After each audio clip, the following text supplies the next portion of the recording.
A very warm welcome to you and congratulations on being part of this M&A Academy. My name's Rob Goddard and I've spent the last 20 years selling my clients' businesses and selling my own. So I'm sure you will enjoy what's to come, our 6 sessions together. And the title of it is How to Sell a Business for a Top Price. And anyone can sell a business for a low enough price. The real trick and the real skill is being able to sell it for a premium and a top price. And over the next 6 video sessions, I'm going to go through from start to finish how you can achieve that. And I always think it's good in a presentation to quote Einstein. And I want to share 4 rules of the game. 4 rules of the game. So number 1, for this video series, please do follow the sessions in order. There's a reason why they're in the order that they are, and all will become clear to you as things unfold.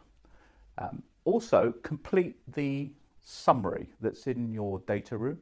There's a series of actions, home fun, some would call it, because you're going to forget 90% of what I'm going to share with you in the videos, which is why you can keep the videos. But also, I want there to be some outputs for you so you can take those forward and achieve your own attractive exit. Also, number 3 rule of the game, be honest with yourself. You're doing this for you. This is your own self-learning. You're not doing it for the benefit of anyone else apart from yourself. And something that I often have to say to fellow business owners is just keep an open mind. I may say some things over the next 6 sessions that will be controversial. Trust me, there is a reason why that I'm saying it. And I may just stoke some food for thought for you, and that's great. But do keep an open mind. So those are the 4 rules of the game for our 6 sessions together. So what are the deliverables? What can these 6 videos produce for you? Because it's all about you. It's not about me, it's about you. You're going to be supplied with 5 hours of content, knowledge, expertise that's been gained by me over the last 20 years. So I'm condensing 20 years experience and 360 successful transactions into 5 hours for you. You'll also, if you fill in the summary sheet at the end of each session, you'll have an action plan for your own personalized exit strategy. In the data room as well that you've been supplied with, there'll be templates that you will need in order to sell a business. You'll also get a free 29-page comprehensive valuation report as part and parcel of this course. You'll get a free copy of my book, The 11 Commandments and the 7 Cardinal Sins of Selling a Business. And I just have one here. You can either go onto Amazon and pay me a royalty, or it's included as part and parcel of this course. Also, I can help you, refer you to professional partners, because selling a business is a team event. It's not a one-person band thing. You do need to bring in other professionals like accountants, lawyers, dare I say an M&A broker or a business advisor who's experienced in selling businesses. It might be an IP attorney. It could be a private banker. It could be an IFA or a tax expert. There are all sorts of people out there that, depending on your situation, could be useful to tap into. And I have an armory of those people that are good at their jobs and good at their knowledge and expertise that I can refer you into. At the end of the 6 session videos that you're going to be watching, I'm going to provide you with a 2-hour consultancy session, 1-to-1, for me to go through with you what you learned, what you're going to do next, and what sort of timescales what you're looking to achieve. So there'll be a free consultancy session with me built into what we're doing together. So what's the purpose? There's 2 key purposes for this course. One is I want to prepare fellow business owners in any industry sector, any country, to sell their business. Most people will either sell their business either because they have to or because they want to. There is one other alternative, which is they die in office. But I want business owners to go on the front foot in order to achieve the attractive sale and exit that they're looking for. So my role is to help prepare you for a future sale. Most business owners want to sell at some point down the line. The second purpose, I want to explain how the business sale process works, and more importantly, how to avoid the common pitfalls that others have fallen into before you. So you can avoid them, so you can achieve your attractive exit as well. Session 1, which we're about to embark on, these are things that I will cover in this session. Session 2, to give you a bit of a taster, these are the individual elements of that session. Session 3 will cover those items. You can see there's natural progression. Session 4, it's the process of the sale. And sessions 5 and 6, the conclusion. And that's why there's a natural progression. So don't see them out of order, because it may not make sense to you.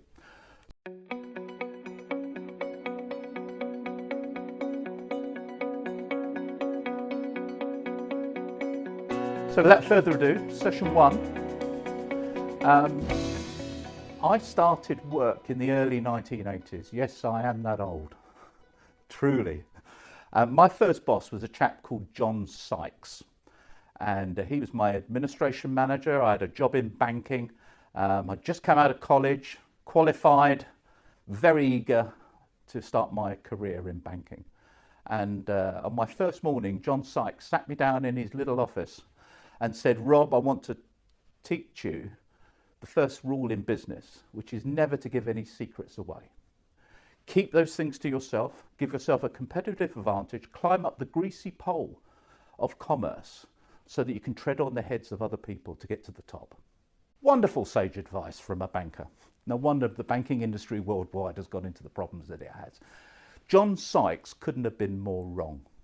I'm going to do the reverse with you in these sessions, which is I'm going to give you the trade secrets. I've been there with clients and I've been there myself. I want to help business owners that are yet to get there, equip them for the journey that lays ahead, whether it's over the next year, 5 years' time, 10 years' time, whenever that time might be. John Sykes was wrong. So, session 1. So, why am I qualified to talk to you? I alluded to it a moment ago, but why me? Well, 20 years experience, 360 successful transactions worth just over 2 billion in transaction value. So I've got experiences, and they're my own experiences, and I'm not reading from a book.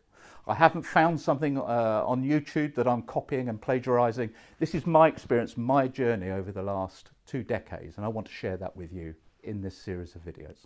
The starting point for selling a business is actually the end point, and I don't mean selling the business, I mean, what do you want to achieve life after sale?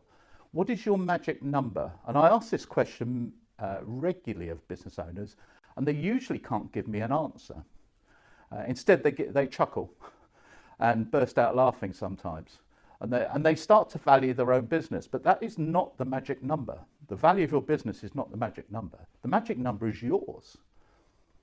It's the number that you need the business to be worth one day in order for you to finish one chapter in your life and start a new one.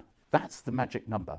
I'm going to cover the 5 top myths, because there's a lot of rubbish spoken in mergers and acquisitions. I want to clear away the detritus, for want of a better expression, and I want to dispel some myths. I'll give you the 8 reasons why businesses don't sell, because I think there's real learnings in knowing why things don't work out, rather than necessarily when they always do. And I'm going to go through the 10 exit options that you'll have in your life when the time comes for you to sell your business and move on. Mentioned it a moment ago, I've done a lot of deals. So I'm speaking from experience rather than reading a book. I also own several businesses, and I have the wonderful luxury of being able to live in the UK and elsewhere in Europe, and have, up until recent times, spent a lot of time over in Dubai building a business over there. I've created 4 successful startups. I've undertaken 2 management buyouts of my own, and there's some stories to tell with those. And I've raised investment funding quite a few times as well for growth funding of businesses that I've started. So I've had a lot of experience in different planes in the field of growing, buying and selling. And anyone that hasn't received their free book, just let me know, and you'll get a free copy sent to you. It is worth reading. It's quite a short book. It's a thin book, as you can tell.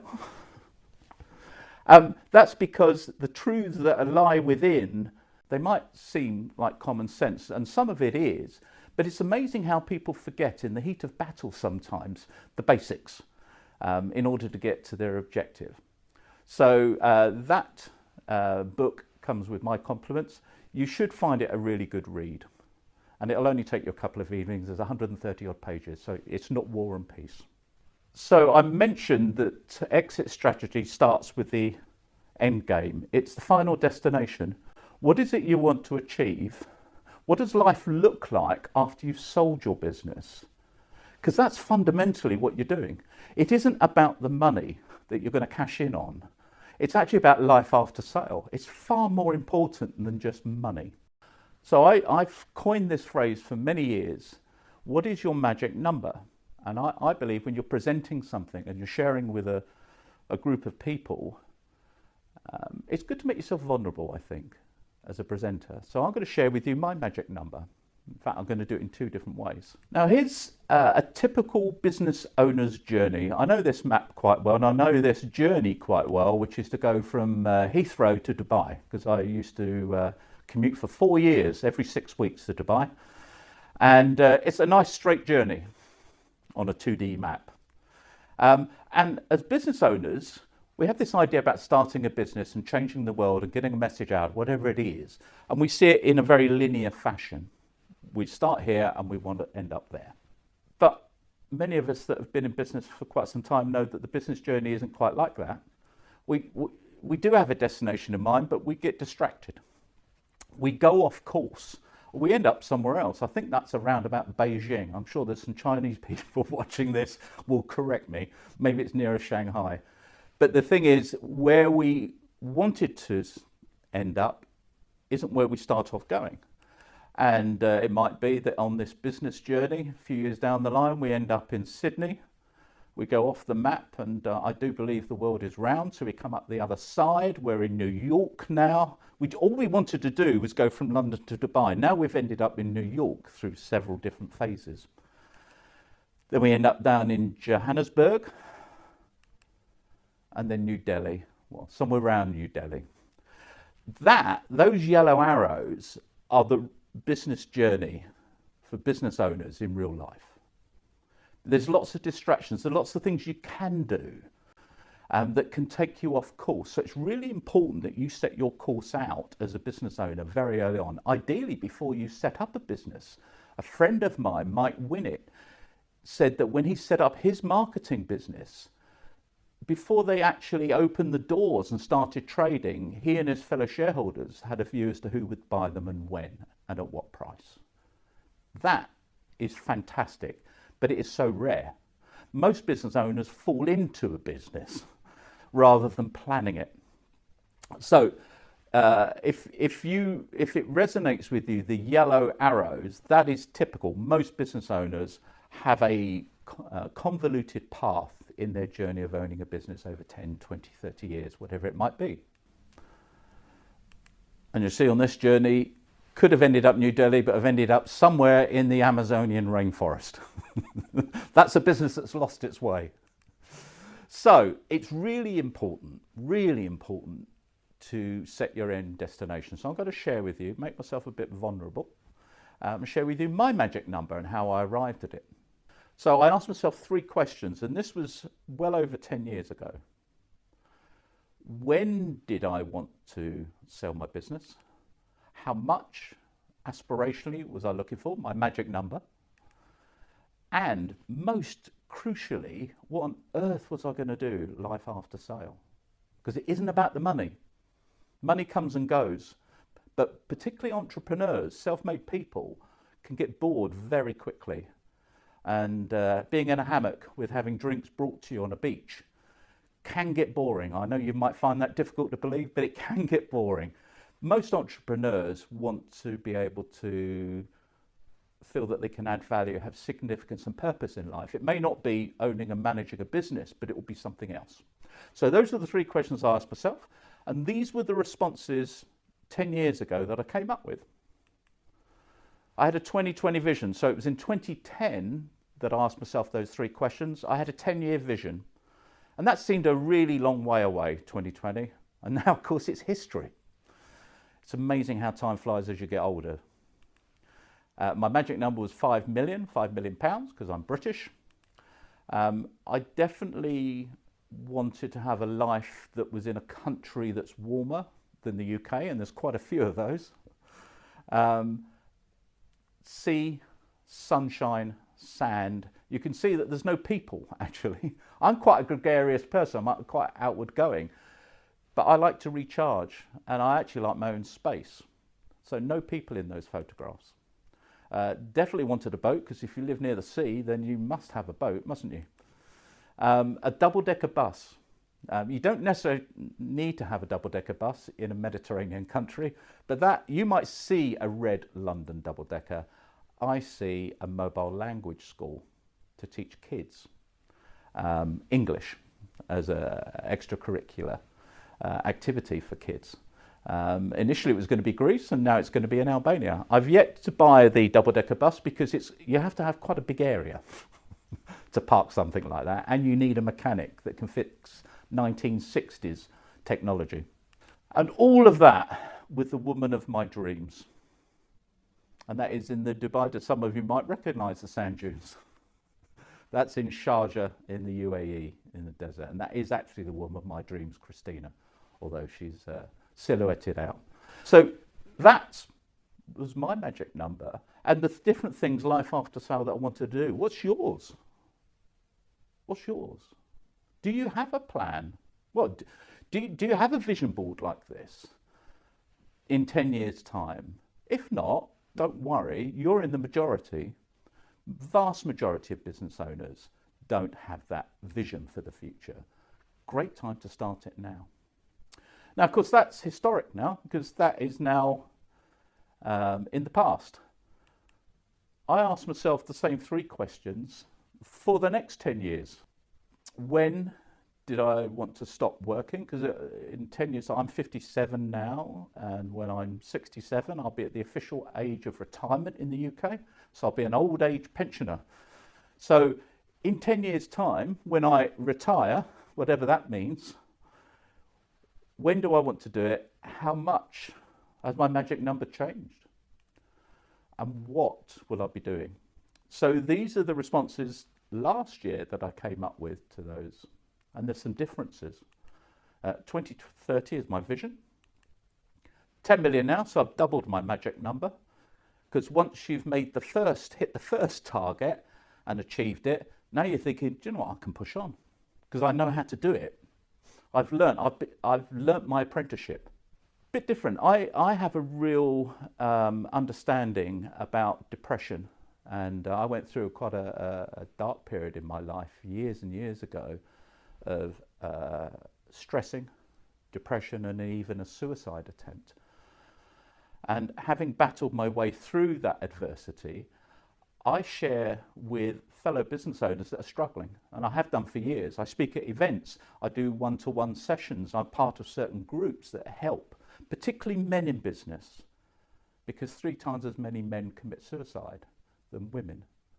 So, as a business owner, you carry the extra weight of the world on your shoulders, because not only have you got the normal stresses and pressures of life, you've also got staff, you've got the tax man, you've got regulatory responsibilities as the director and a shareholder as well. So you've got all of that on top of everything else in life. Eat healthily. I am half the man I used to be. A few years ago, I got diagnosed with diabetes. Came as a complete surprise to me when I went for some key man insurance. And I've been eating less and exercising. Well, exercising, I wouldn't say exercising far more. Starting to exercise and get off those 40, 50 years of abuse of not exercising and eating badly. Still see the Mediterranean, that's the Ionian Sea. That's how I see running my businesses. Because I'm not stopping running, even though I might have sold up, I still want to work. I love working. I love the interaction with other people. And I love the challenge that business provides. but I don't want to do it from an office. Certainly not one without water. I'm a benefactor of an orphanage overseas, and that just takes me out of myself and business and roots me into things that are actually equally or even more important than business, which is other people's lives and helping impact on them. So I'm a benefactor of an orphanage. I do lots of speaking engagements. That one is in south of France. I was a guest speaker. And yes, I've got the boat. It's smaller than the one in the previous one. I really had a debate as to what size boat to have. And actually I went for something quite modest because I took some advice from someone else who's owned boats and said, the bigger the boat, you're going to need a crew. And the bigger the boat, the bigger the size crew. So what is it you want to use it for? And basically we just want a day boat to go out and have fun with friends and family. So that's what we picked. It's black, it's quick, and it's a whole load of fun. Yes, I want to also build a collection of classic cars. That's an Aston Martin that some of you will recognise if you're fellow petrol heads like me. And all of that with a woman of my dreams, the same woman of my dreams, hurrah! Those are the things, it's not an extensive list, but those are the things over the next 10 years that I want to achieve and experience, because I want to build a living legacy. Because what's the point in leaving things behind as a legacy? Why not enjoy those things while you're still breathing? So my challenge to you is to look ahead and envisage what the next 10 years might bring. What are the things that you want to do and architect in your life that will give you happiness and contentment? That doesn't have to be any of those images I've just shared. And you can see mine has changed from one decade to another because you get older, you grow, and sometimes your priorities in life change. And it's a mixture between, it's not just about materialism, it's about giving back. It's about doing things that you can feel good about life, because we only get one chance at it. So I did say that I would cover the 8 reasons why businesses don't sell. There are more, but these are the 8 most common ones why businesses don't sell. Did you know that 4 out of 5 businesses in the UK don't sell? And in fact, I know from the UAE, where I've had involvement over the last few years, that's no different. And it's no different in the United States as well. Most businesses taken to market do not sell. So I'm going to give you the 8 most common reasons. So perhaps do a mental check about your own business and whether you would fall foul in any of these areas. So the biggest one, and it's number 1 for a reason, is unrealistic price aspirations. Yes, as a seller, we all want to get as much as possible. Funny enough, buyers want to pay as little as possible. So how you marry the two up? You need a really skillful advisor to be able to do that. Whenever I have conversations with business owners that are contemplating a sale at one point, I ask them, how much do you want to sell for? And they're usually quite coy, which is quite interesting. And often there's a bit of laughter involved. I said, no, seriously. Well, I haven't got any figure in mind. And I know they're not telling me the truth. Because what I do then is I give them a figure, because I've seen their accounts. Then I get a figure from them. So, yes, sell for a premium, because shoot for the stars, but make sure you land on the moon. And there are too many business sellers that have wholly unrealistic expectations. And one tip I would give you is to have an aspirational price that is your ideal number, but also have another figure in mind, which is your minimum walkaway price, which should be lower. The figure, that minimum walkaway price, is the figure below which you're not going to entertain any indicative offers, because you don't want to waste your time or theirs, because they may not have the money. They may not be able to afford to buy you. You need to smoke that out very, very quickly. Unrealistic price aspirations, expectations, is the biggest killer of a deal because it puts buyers off. Number 2, and again, it's the seller. Seller's remorse. And I've felt this when I've sold my business. You get to a point just before completion, you think, am I doing the right thing? Am I? Because now I've lost my reason to get up in the morning. I've lost my mini environment that I got a sense of identity and purpose and fulfillment from. That's going. And it isn't about the cash in the bank from the transaction. It's never about the money. It's about how I feel about life. And quite a number of transactions fail because the seller pulls out. And they don't say, the conversation goes something like this, that I've had over the years. Rob, I think your team have done a great job in getting buyers to the table, getting offers that actually are frankly over what we anticipated. But, because you can hear the but coming, can't you? But we've decided to take it off the market for a couple of years. We will come back to you, but for a couple of years, just to grow it further. So my immediate reaction always is to say, what are you frightened of, John or Mary, whoever? What are you frightened of? What's your fear?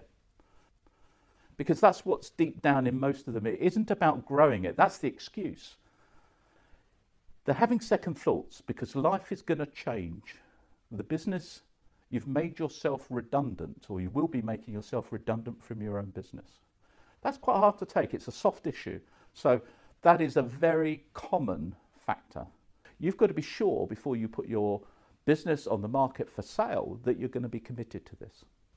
Number 3 is a regular one, not hitting financial forecasts, or the accounts that are filed at a company's house don't stand up to scrutiny. And trust me, they will be scrutinized, usually by a big accountancy firm. PwC or Deloitte's will be the other side of the table.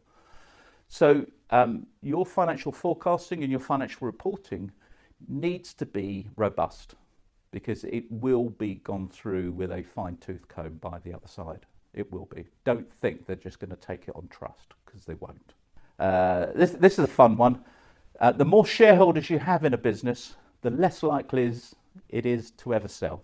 The most I've ever been presented with in the last 20 years is 48 shareholders. Funnily enough, it never sold. They had a mini consortium of 13 that spoke for the others, for the whole 48. More shareholders, you have more difference of opinion, particularly if you've got a shareholding age gap. If you've got a shareholder in their mid-40s, another one in their mid-70s, they're going to want different things from life. Their agenda is going to be different. One tip I would give to you is that if you have more than one shareholder in your company, have a discussion and agree on the minimum walkaway price that you all agree on and document it. Please don't put it in the board meetings, because that's one of the documents that are looked for by the buyer in due diligence. But have it noted, because somehow people often from a conversation have business amnesia as to what they agreed and what they said. So make sure you document it and that you keep to it. Number 5, owner alliance, huge one. I've given up with a number of times. I've been told by a person looking to sell their business, Rob, the business runs itself. Absolute hogwash. No, it doesn't. In fact, someone that says that immediately put the buyer on notice. It's a red flag, because clearly that's not. There needs to be involvement. The degree as the owner that you have in the business is really critical to price. Because the one thing that you're not selling when you're selling a business is you, because you're going. Maybe not on day one, but you're going. So you've got to make sure that the reliance of the business isn't on you. You have got to make yourself redundant from your own business over a period of time for you then to sell your business for a premium price. And I can hear you, some of you saying, oh, but Rob, I'm happy to stay on for 2 or 3 years after selling my business. Really? When's the last time you had a boss? When's the last time you had someone who could tell you, no, we're not doing it that way. Do as you're told. When? It's a really hard life for an entrepreneur post-sale, because that new owner is going to make changes to your business. That's why they've bought you, because they believe they can improve it. And they're going to make changes, perhaps to things that you disagree with. Well, you don't have a say anymore. You're not a shareholder. And you don't control the P&L anymore, because you're not a shareholder. So owner reliance is a big stumbling block to both getting the price that you're looking for and the deal completing. So something you can do from tomorrow is to make the business less reliant on you as the owner, upskill and delegate to your team. Get your team to be better at the individual jobs that you used to do when it was a much smaller business. Getting them to be better than you. That's fine. They can all be better than you because you own the equity. So it doesn't matter. It's only about personal pride and ego. That's the only thing that's going to be damaged, is personal ego as the owner. Client concentration. I had one this week that came up from a social media post. Chap was looking to sell his business. Unfortunately, 2/3 of the turnover was with one client. And I had to be honest with him and say, really, I don't think you should be looking to sell your business with that sort of client concentration, because you're going to be hauled over the coals by prospective buyers. They may still be interested in your business, but they're not going to pay you a premium. They're going to offer a discounted price. So better that you upgrade your marketing, go on the front foot with marketing rather than wait for the phone to ring, which was the strategy that they'd employed, and get other clients on board, so it dilutes that impact of one major client. And I totally get that you can't, as a sales guy of 40 years, I totally get the fact that you don't want to turn away business, even if it's going to represent 2/3 of your turnover. But rather than chase revenue, maybe chase value in your business. Number 7, funding gap. The buyer hasn't got the money. Now, there's things you can do to try and screen prospective suitors for your business. There are some people that have no money, but they still want to buy your business. They're not going to be paying you a lot of cash up front. That's not going to be in their mind at all.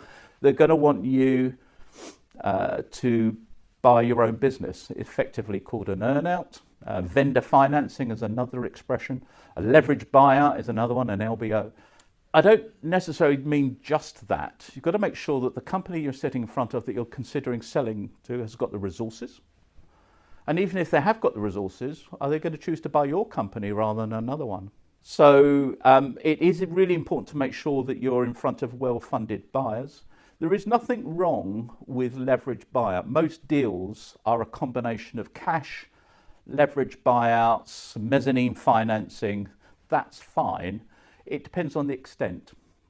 And clearly any seller is going to want as much cash on completion up front as they can. Where the funding gap tends to come in is later on, where there may have been a change of policy by the buyer within their own organisation. Maybe they can't get the funding that they've been promised with. Maybe the banks are shrinking in their lending criteria. So things can happen. And I put this one in just a bit of fun. It's happened once in 20 years. A client of mine didn't disclose that he spent some time in prison for stalking. He ended up on the back seat of a lady's car and did 6 months in jail for that. He didn't share that piece of news with me, nor with his lawyer that was acting for him. But of course the buyer found it because they did a search on his name and found the article on the internet of where he did 6 months in jail. So the reason I put it in there is most people have skeletons in their cupboard from the past. It's part of normal human life. For it not to scupper a deal, you need to disclose material facts before an offer is made. Otherwise, you're going to be held hostage. If they discover something after an indicative offer is made, they're going to use that, the buyer, quite rightly, I would say, as leverage to get the price down. So the real skill is being able to determine what is material information and when to disclose it. And what you will notice out of that list, it's almost always, the 8 most common reasons deals collapses is not the buyer. 7 of those 8 are seller issues. Only 1 out of 8 are buyer's issues in my 20 years experience. It's the seller that usually causes the deal to fall over, which may come as news to you. But that's my experience over the past 2 decades. Going to cover now the 5 myths. I love hearing all the rubbish that's talked about in mergers and acquisitions, and I've heard it all, particularly on LinkedIn, which seems to be a great forum for people to say all sorts of things, and sometimes they might say the truth. So I'm going to break the 5 top myths that I've heard in respect of selling businesses. Every business is saleable. No. I suppose if you want to sell for a low enough price, maybe down to $1, yes, maybe. But really, no. Most businesses are not saleable, actually, at the price that the current owner is looking for. So that's the qualifier. And so the real trick then is being able to make your business more saleable at the price that you're looking for. Hence this series of videos. The second myth, no sale, no fee, makes sense. Now, I can speak of the UK, but I can speak of some other countries. So it does vary from one country to another, but in the UK, which is my home country, the norm is for a third party and intermediary to charge a retainer, usually on a monthly basis, and then a percentage of the deal fee. There are some business sellers that believe that they shouldn't pay a retainer, that they should just pay on commission only, in effect, if the deal goes ahead. And that kind of does make sense, doesn't it? Because you're only paying on success, just like the real estate world. When you sell a house, if you don't sell the house, you don't pay the estate agent. People think that selling a house and selling a business are the same thing. They're not. There's a lot of work involved, daily, weekly, monthly, to sell a business. It takes about 12 months, if not longer, to sell a business. And usually a business is a far more complicated transaction and a bigger transaction for most people than a house. So intermediaries, M&A advisory firms or business brokers will want to charge for their time because they have no guarantee that you're going to last the course. If you remember, one of the 8 reasons a business falls over is seller's remorse. It's number 2 on the list. Why would they invest all that time, effort, and money in trying to sell your business if you're going to change your mind in a few months' time? They don't know. There's no guarantee. So that's what a retainer does. And I would say there are some people that are worth the retainer and there's some people that are not worth the retainer. And the same names keep cropping up, the bad guys. Like any industry, there's good guys and bad guys. And I know who the bad guys are because their names keep coming up when I have business owners coming to me complaining that they've been oversold. So anyone worth their salts, anyone that's professional will charge for their time. And that's no different in the world of selling businesses. So no sale, no fee does not make sense. In fact, there are a few people that work on no sale, no fee. There'll be a reason for that. There'll be a reason for that. So number 3 of the 5 myths, build it and they will come. No, they won't. Particularly if you're in an industry, take print and press, printing industry. It's saturated marketplace. Take marketing consultancy. There's oodles of marketing firms out there, all vying for survival. No one's got any key differentiators and they've got no detectable intellectual property. No, you've got to stand out. You've got to differentiate yourself when you're selling your business from other people in the marketplace. Make your business as saleable as possible and as easy to buy as possible. Unless you've invented a cure for cancer, unless you've got the next Facebook. No, building it and they will come doesn't work. You might be very proud of your business, but that's very different for people that are looking at your business in a commercial sense. They don't have any emotional baggage. I love this one, due diligence, which is the part of the process towards the end of selling a business. That's where the buyer gets some very clever people, lawyers and financial accountants, to go through your business with a fine-tooth comb. What they want to do is make sure that what was said in negotiations is actually factually correct. There is no advantage for the seller of due diligence. The best you can hope for is there's no change to the original offer. It's not a formality. It's where deals fall over. And this surprises me with some brokers and M&A advisors. They pull out before due diligence. So they've done their marketing work. They maybe have got you round the table with a few interested parties. And then their work stops. My experience in over 20 years, that's when it gets fun. Because that's when the deal is more likely to collapse. Because the devil is in the detail. And I love this one. Trust me, Rob. Trust me, Rob. My sale of my business will be so straightforward. It's a clean business, Rob. Well, I'll quote Shakespeare as well as Einstein. Methink the lady proteth us too much. There's no such thing as a clean, straightforward deal. Every transaction, I've had 360 of them get over the line, has always had a hump in the road, or two, or three. They are never straightforward. And that is the real value in having an advisor that's been there before. It's like going up Everest on your own. You wouldn't even think about doing it, selling a business yourself. It's like going up Everest on your own. You don't know the paths. You've never trod that path before, or most people haven't. You need a Sherpa Tenzing to show you the way. And when things get a bit tough, to actually reassure you it's perfectly normal. You do need that reassurance. So I'm going to finish on the 10 exit options. There's probably an 11th and a 12th, but these are the 10 most common. You sell your business 100%, sell your shares. That's it, and you move on into the sunset and fulfill another life. Some people don't sell 100%. They sell less than 100%. It's a partial sale. What they want to do is keep some equity in the business or roll over some of their cash from the transaction as equity in Newco. They still want to be part of the growth story in some shape or form. Management buyouts, I've had 2 of those myself. Management buy-ins, and you can get so a management buyout is when your existing management team buy you out as the owner. A management buy-in is where someone externally buys into your business, usually for a minority stake. And you can get a mixture of the two. A buy-in, a buyout, it's called a bimbo. There you go. There, you learned something new. You thought bimbo was something else. That's actually an expression of bimbo in the world of mergers and acquisitions. Something new, the new kid on the block is employee ownership trusts, EOPs.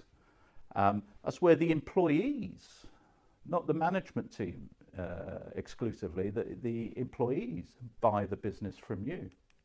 On the other end of the scale is a flotation, an initial public offering. You're floating the business. Some people mention this to me as an exit option, and they're turning over £1 million. They've got £1 million SME, and it might be worth a couple of million in a few years' time, and they want to float it. I then say, well, it's going to cost you at least £300,000 to £500,000 in fees to float it, and that puts them off the idea of a flotation. That for most businesses, that is not a realistic exit option. But it is an option for some businesses, particularly if you're in the tech world where there's high growth. You can pass it to the family. This is far less common in the UK, but it's more common in areas like the UAE, Turkey, India. So it's passed from the first generation to the second to the third. But usually the third generation don't have the same passion and vision as the first generation founders did, but it is an option to pass it. You can just step down from office, and there are some businesses where the owner just steps out and they've had enough. Maybe it's ill health, maybe it's impending insolvency, and they're just stepping away. They're switching the lights off. You can do that and close it down on company's house. You'd have to wind up the business. So you may have spotted that there's only 9. There is a 10th one. And I did mention it earlier, you can die in office. Do you know over 12% of business owners die in office? They don't actually get around to selling their business. They've had opportunities, but they don't. 12% in the UK die whilst in office. It's a really sad reflection. And recently I have a client where her husband died in office unexpectedly, and she's now inherited the business. She had no involvement with it really before. Now she's got a business to run, and he was a leading light. He was the driving force within the business, so that makes it even harder at a time when you're dealing with grief and bereavement. So clearly I want to recommend other options that are on that list on the left hand side, rather than just wait for life to end its way and determine what happens to you. So that's the end of our first session together. So there's 3 things I want to ask you. What were your learnings from this session? Importantly, how are you going to implement and when? And how are you going to keep yourself accountable? Good friends of mine, George Swift and Tracy Miller, run a fantastic success group and mastermind group. Accountability, they would say, doubles or trebles the likely outcome of achieving that objective. So record it. You go into your data box, data room, and fill in for the first session, session 1, the answer to those 3 questions.